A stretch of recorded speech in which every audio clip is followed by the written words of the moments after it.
오늘은 나를 따르라 라는 제목으로 말씀을 나누려고 합니다. 예수님은 약 3년 동안의 공생의 기간을 가지셨죠. 그 기간 동안 예수님은 많은 사역을 하셨는데요. 병든 사람도 고치시고 죽은 사람도 살리시고 기적과 이사를 많이 행하셨어요. 근데 그 중에서 가장 본질에 해당하는 사역이 있다면 그건 바로 제자들을 부르고 가르치는 사역일 거라고 생각됩니다. 선생님이 되시는 게 예수님의 사역 중에 하나였죠. 복음서에서 예수님이 세례 요한에게 세례를 받으시고 또 광야에서 시험을 받으시고 그리고 제일 먼저 하신 일이 바로 제자를 부르신 일이었어요.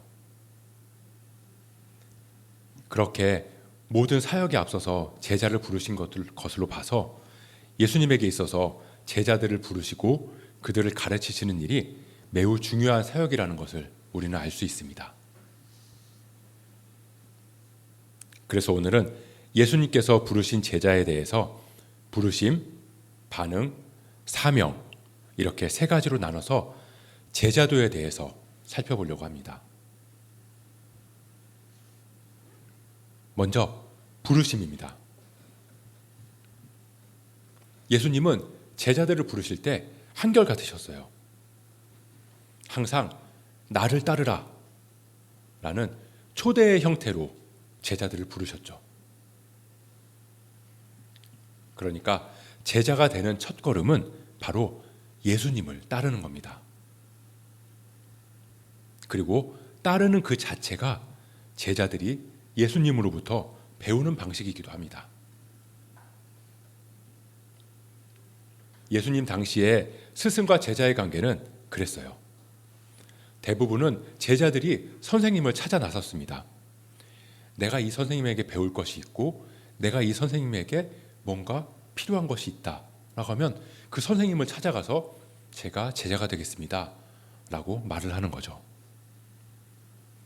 그리고 간혹은 선생님들이 제자를 찾아서 그 학생이 재능이 있는 것을 확인하고 그 재능 있는 학생을 자신과 함께 배우도록 초대하기도 했어요. 그렇게 해서 제자들은 집을 떠나서 선생님하고 이곳저곳을 여행 다니면서 그렇게 배웠다는 거죠. 그래서 예전에 랍비들은 제자들에게 자신이 율법을 이해한 방식 그리고 그 방식이 자신의 세계관에 미친 영향 이런 것들을 깨닫게 하고 그것들을 통해서 제자들에게 배움을 갖게 했다는 것입니다. 그런데 예수님께서 제자를 부르시는 방식이나 제자들이 예수님을 따르는 방식이 조금은 독특하다는 거예요. 그 당시 방식에 비해서요. 먼저 예수님의 부르심에 적어도 성경 본문을 볼 때에는 제자들이 지금까지 선생님을 찾고 있었다라는 것을 전혀 알 수가 없었어요. 전혀 선생님을 찾고 있다는 그런 내용이 없다는 거죠. 그냥 그 사람들은 생업인 낚시를 하고 있었어요. 그냥 일상 가운데서 자신들의 일을 하고 있었던 거죠. 아마 예수님이 그들을 부르지 않았다면 베드로와 야고보, 안드레아, 요한 이 사람들은 아마 평생 동안 그 일을 계속하고 있었을 거예요. 평생 어부로 살아갔다는 거죠. 제자들이 스승을 찾을 생각이 전혀 없던 것처럼 예수님도 마찬가지였습니다. 제자들을 부르실 때 그 사람의 재능을 보지 않으셨어요. 재능은 고사하고 직업도 생뚱맞죠. 어부들이잖아요. 어부에 세리에 전혀 배우는 재능과는 거리가 먼 사람들, 그런 사람들을 예수님이 찾아가서 부르셨다는 거예요. 예수님은 그들을 찾아가서 말씀하세요. 나를 따르라. 제자로 부르신 예수님의 초대는 사람들의 삶을 통째로 뒤바꿔 놓을 수 있는 것이었습니다.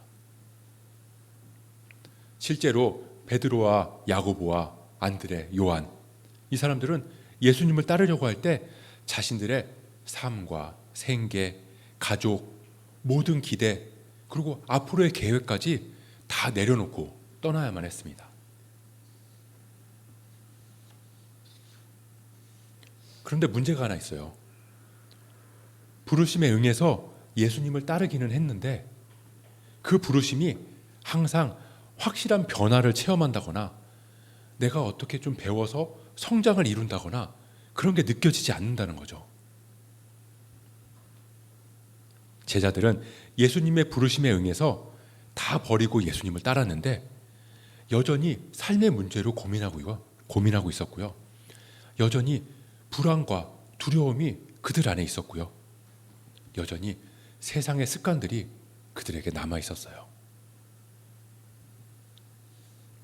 그리고 자신들을 부른 그 예수님, 그동안 선생님으로 여기면서 계속 따라다닌 그 예수님에게조차 믿지 못하는 마음이 남아 있었고 의심도 계속했다는 거죠. 부르심이라는 건 항상 확신이 넘치는 건 아닌 것 같아요. 때로는 안개가 가득한 것처럼 보일 때도 있어요. 어디로 나가야 할지 전혀 알지 못하는 시간이 오래될 수도 있고요. 내가 지금 올바른 길을 가고 있나? 이 길이 맞기는 하는 건가? 이렇게 따르는 게 과연 맞나? 라는 의심이 끊임없이 들기도 해요. 이게 진짜 부르심이 맞냐는 거죠. 이게 진짜 나에게 주신 그 부르심이 맞냐? 계속 끊임없이 의심이 된다는 거예요. 처음에 예수님을 따랐던 그 제자들은 어땠을까요? 아마 예수님의 부르심에 과감하게 다 내려놓고 따라 나서긴 했는데 자신들의 결단이 앞으로 뭘 의미하는지 알지 못했을 거예요. 그냥 어디로 가는지도 모르고 그냥 따라 나섰다는 거죠. 마치 삶의 계획을 그냥 다 찢어버리고 그리고 따라 나선 것 같아요.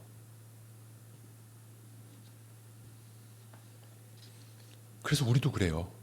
가끔은 이게 맞나 싶을 때가 있어요. 이게 맞나? 이 길이 맞나? 하나님이 인도하신 것 같은데, 하나님이 나를 부르신 것 같은데 나는 달라진 게 없는 것 같고 배운 것도 성장한 것도 전혀 없는 것 같은데 과연 이게 맞나?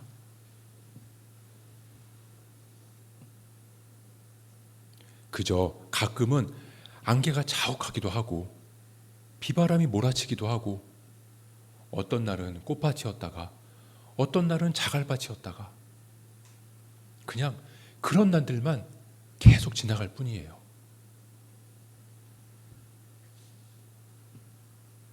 그런데 그게 부르심인 것 같아요.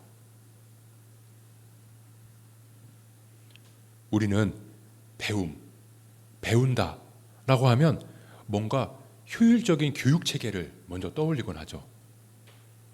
학교 교육이 그 대표적인 예예요.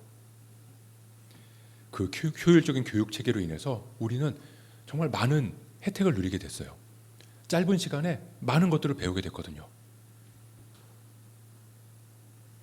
그런데 그 교육 체계가 가진 문제점 중에 하나가 뭐냐면요. 공식적으로 가르친 배움, 공식적으로 가르침을 받은 배움이 아니고 그 다른 것들은 배움이라고 느끼지 않는다는 거예요. 그래서 그런 영향을 받은 우리는 복음서를 볼 때 예수님께서 말씀하시는 부분만 찾아서 그게 예수님의 가르침이라고 생각을 해요. 그 말씀의 맥락에서만 제자들도 배움이 일어났다고 보는 거죠. 근데 제자들은 아주 다양한 방식으로 예수님에게 배웠어요. 예수님을 따름으로 배웠고요. 예수님께 이런저런 질문을 던지면서 배웠어요. 예수님이 행하신 일들을 보면서 배웠고요. 예수님이 사람들과 교류하시는 것들을 살펴보면서 예수님에 대해서 배웠어요. 제자들에게 예수님이 앞에 앉혀놓고 말씀으로 가르치신 건 다양한 학습 방법 중에 하나에 불과하다는 거죠. 예수님이 우리를 제자로 부르신다는 건 우리에게 말씀으로만 가르쳐 주시기 위함이 아니에요.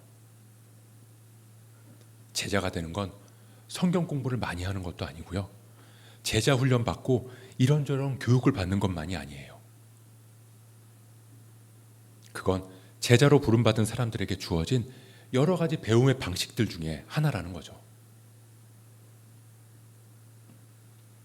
제자들처럼 예수님을 따르는 그 자체로 우리는 배울 수 있고요.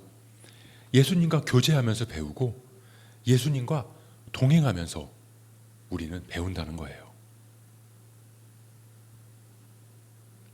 안개가 자욱한 길을 갈 때 주님과 동행하면서 그 길을 헤쳐나가는 법을 배우고요. 비바람이 세차게 몰아칠 때 예수님께 물으면서 피난처를 찾아가는 법을 배우고요. 평온한 날 주님과 교제하면서 기쁨을 누리는 법을 주님께 배워요.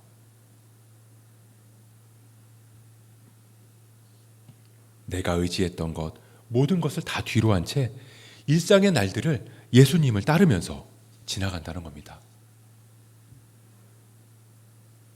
그렇게 일상의 삶에서 내가 살아가면서 의지했던 것들을 다 내려놓고 예수님을 따라가는 게 때로는 모험처럼 보일 수가 있어요.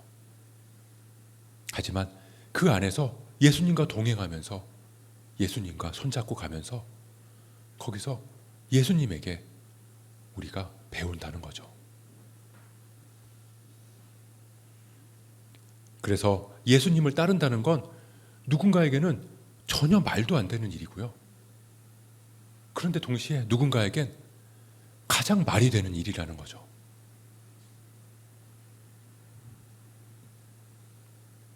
오늘도 지금 이 순간도 예수님은 우리를 부르세요. 나를 따르라.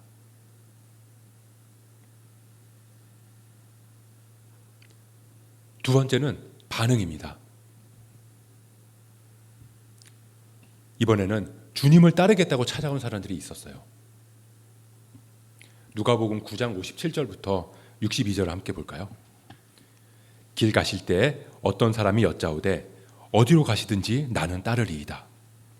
예수께서 이르시되 여우도 굴이 있고 공중에 새도 집이 있으되 인자는 머리 둘 곳이 없도다 하시고 또 다른 사람에게 나를 따르라 하시니 그가 이르되 나로 먼저 가서 내 아버지를 장사하게 허락하옵소서. 이르시되 죽은 자들로 자기의 죽은 자들을 장사하게 하고 너는 가서 하나님의 나라를 전파하라 하시고 또 다른 사람이 이르되 주여 내가 주를 따르겠나이다마는 나로 먼저 내 가족을 작별하게 허락하소서. 예수께서 이르시되 손에 쟁기를 잡고 뒤를 돌아보는 자는 하나님의 나라에 합당하지 아니하니라. 세 명의 사람이 등장합니다. 한 사람이 와서 주님을 따르겠다고 말해요. 그랬더니 예수님께서 여우도 굴이 있고 새도 집이 있지만 나는 집이 없다 라고 말씀하세요. 그리고 이어서 다른 사람에게 나를 따르라고 주님이 말씀하십니다. 그런데 그 사람은 그 전에 내 아버지를 장사하고 오겠습니다. 내 아버지를 장사하고 오겠습니다 라고 말해요. 그리고 또 다른 사람은 주님, 내가 주님을 따르겠습니다. 그런데 대신 내 가족하고 작별하고 오겠습니다 라고 말을 한다는 거죠. 그리고 마가복음 10장 21절 22절에도 부자 청년이라고 불리는 사람이 예수님 앞에 나옵니다. 예수님은 그 사람에게 가진 걸 다 팔아서 가난한 사람에게 주고 나를 따르라고 말씀하세요. 그런데 그 부자 청년은 재물이 많아서 근심하다가 예수님을 떠나갑니다.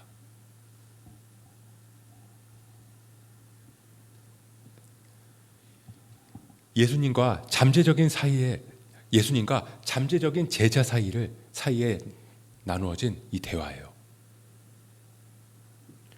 어떤 사람은 아버지를 장사하고 오겠다고 말합니다. 그리고 와서 예수님을 따르겠대요.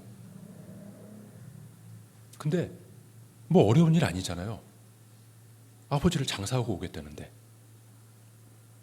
근데 예수님은 죽은 자들이 죽은 자들을 장사 지내게 하고 너는 나를 따르라 라고 말씀하세요.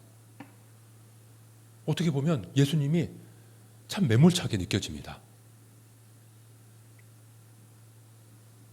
그런데 이스라엘의 장례 문화를 보면 사실 이 사람의 말이 안 된다는 걸 우리는 쉽게 알 수 있어요. 이스라엘에서는 날이 덥기 때문에 사람이 죽으면 바로 땅에 묻습니다. 그렇게 바로 땅에 묻고 1년이나 그 이상의 기간을 그 가족들이 애도하는 기간을 갖는다는 거예요. 그리고 1년이나 그 이상의 기간이 지난 다음에 그 뼈를 다 추스려서 가족의 뼈가 있는 곳에, 그러니까 가족의 묘에 그 뼈를 같이 안장하는 거죠. 그러니까 이 사람이 아버지를 장사하고 오겠다는 말은 1년 이상의 시간을 나에게 달라는 얘기입니다.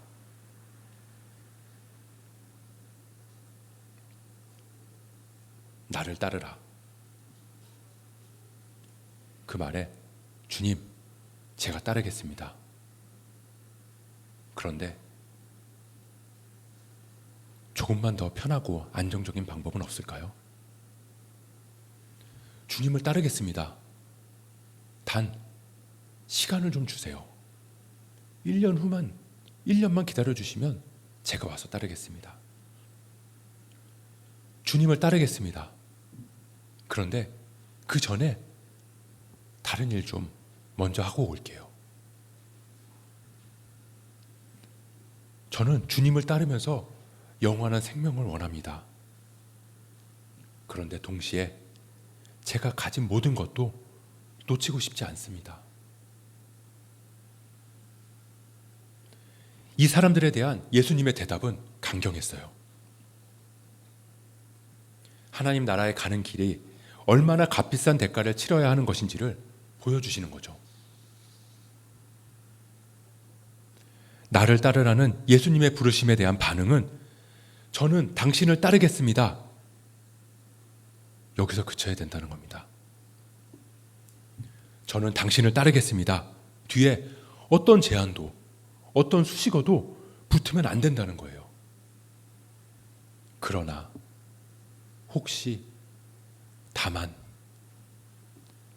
예수님은 그런 대답은 거들떠 보시지 않는다는 겁니다.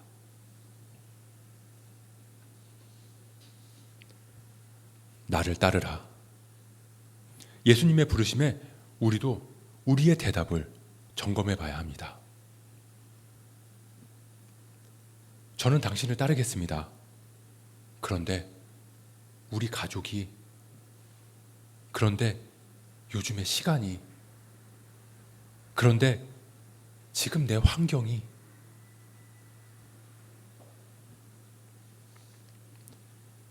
예수님을 따르려고 했던 제자 지망생들처럼 우리의 대답 끝에 한마디가 덧붙어 있다면 우리 역시 제자가 되지 못한 제자 지망생에 머무를 수도 있다는 것입니다. 나를 따르라는 예수님의 간결한 부르심에 저는 당신을 따르겠습니다 라는 우리의 간결한 반응이 필요합니다. 마지막 세 번째는 사명입니다. 예수님의 부르심에 반응한 우리에게 주어진 것이 바로 사명이에요. 예수님은 나를 따르라. 그러면 내가 너희에게 많은 것을 가르쳐 주겠다. 나를 따르라. 그러면 내가 너를 변화시켜 주겠다. 라고 하지 않으시죠. 나를 따르라. 뭐라고 부르셨죠? 내가 너를 사람을 낚는 어부가 되게 하리라. 원어 그대로 번역하면 나는 너희를 사람들의 어부로 삼겠다. 너희가 사람을 낚게 하겠다.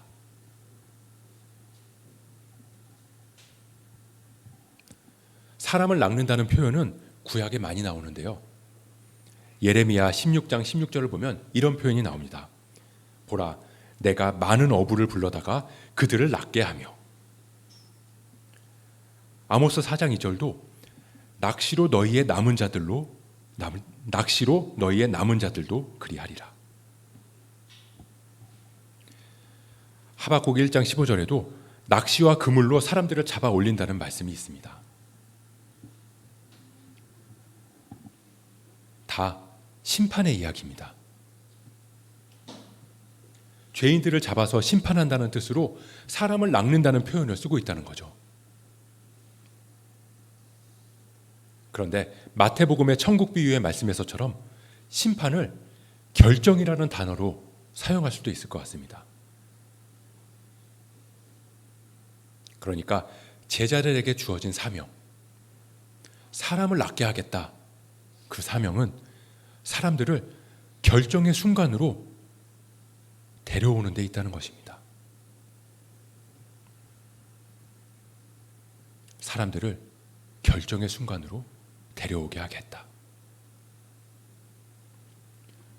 사람들은 그 결정의 순간 앞에 서야 자신들이 정말로 누구인지가 드러나기 때문입니다.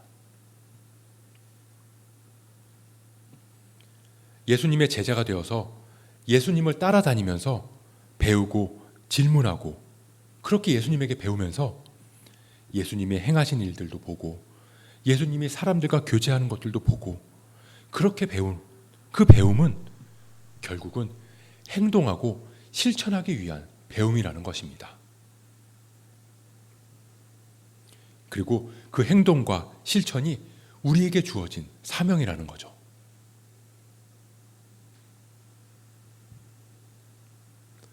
흔히 배운다고 하면 어떤 생각을 하냐면요.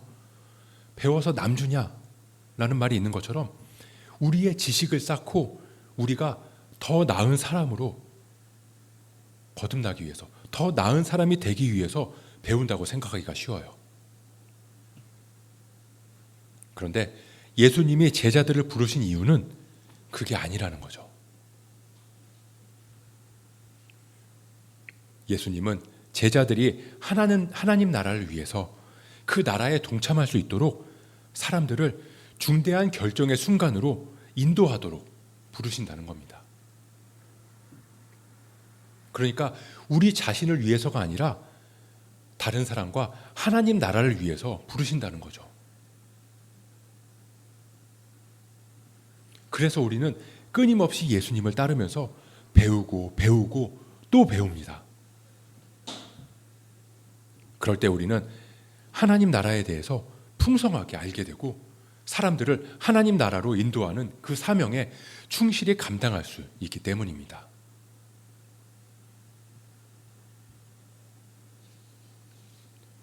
나를 따르라. 주님은 우리가 따를만 해서 부르신 게 아니에요. 우리가 따를 만한 일을 하고 있어서 부른 것도 아니고요.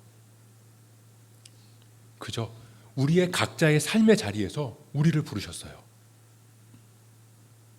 그 자리에서 내 손에 있는 것들 다 내려놓고 주님과 함께 그 길을 따라오라고 말씀하세요.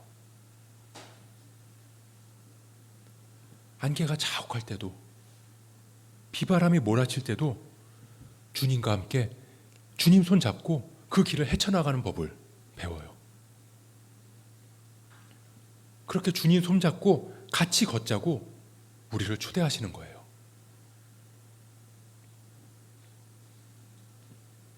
그 초대에 우리는 반응합니다. 제가 주님을 따르겠습니다. 시간은 없지만 주님을 따르겠습니다. 여건은 안 되지만 주님을 따르겠습니다. 환경은 어렵지만 주님 뜻대로 따르겠습니다. 그때 우리에게 주어지는 사명, 사람을 낚는 어부.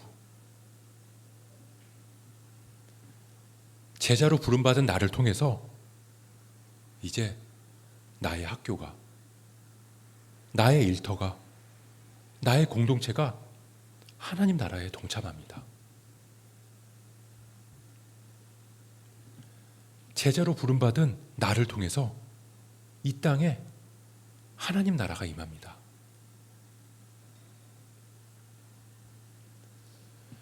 제자로 부름받은 나 한 사람을 통해서 우리 가정이, 우리 자녀가, 우리 부모님이, 그렇게 나의 가정이 결정의 순간으로 나아오게 됩니다.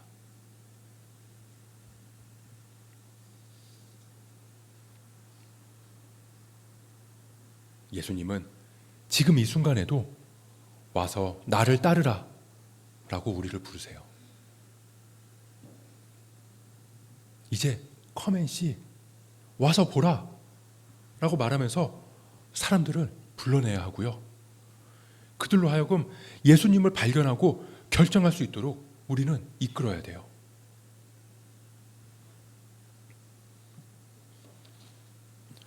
당시에나 지금에나 이 부르심에 대한 반응은 모험입니다. 이 모험은 우리의 모든 것, 아니 그 이상의 것을 요구할 거예요. 하지만 당시에나 지금에나 그 부르심을 따르는 이 모험은 우리에게 요구되는 그 대가, 그거를 치르고도 남을 만한 충분한 가치가 있는 일입니다.